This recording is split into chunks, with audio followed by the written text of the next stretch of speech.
ప్రపంచంలో తెలుగు వాళ్ళు శాసిస్తున్నారంటే దానికి కారణం ఒక విజనరీ. ఆ విజనరీ పేరే చంద్రబాబు నాయుడు గారు. ఇప్పుడు నేను తల్లికి వందనం ఇచ్చాం, మినిస్టర్ గారు ఉన్నారు, ఆయన కూడా చదువుకున్నాడు, బాగా మంత్రి అయ్యాడు.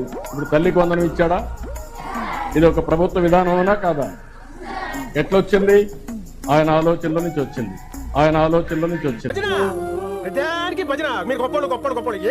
అంతకు మించిన మా నాన్న మించిన విజనరీ ఈ ప్రపంచంలో లేడని కొడుకు అంటాడు. నా కొడుకే అన్నీ కనిపెట్టాడు, 10 ఏళ్ల నుంచే అతను కనిపెట్టడం అనేది అతని మేధస్సు తార్కాడం అని చెప్పేమో తండ్రి అంటాడు. అలా పొగడకపోతే కొడుకుని ఇంట్లో పెద్ద ప్రాబ్లం వచ్చేట్టుంది. ఇది కుటుంబ సమస్య, అది మాకు తెలుసు. కుటుంబంలో గొడవలు ఎక్కువైపోయినాయి. ఈయన్ని లోకేష్ ముఖ్యమంత్రిని చేయమని ఒకటే గొడవ ఇంట్లో. అందువల్ల ఏంటంటే ఈయన చెప్పేది ఏంటంటే లోకేష్ ముందు కాస్త అందరిని గొప్పవాడిని చేసి అతనికి ఒక చరిత్రను సృష్టించి అప్పుడు చేద్దాము అని. ఇతనికే చరిత్ర లేదు, కొడుకు చరిత్ర సృష్టిస్తాడు. ఇతని చరిత్ర చాలా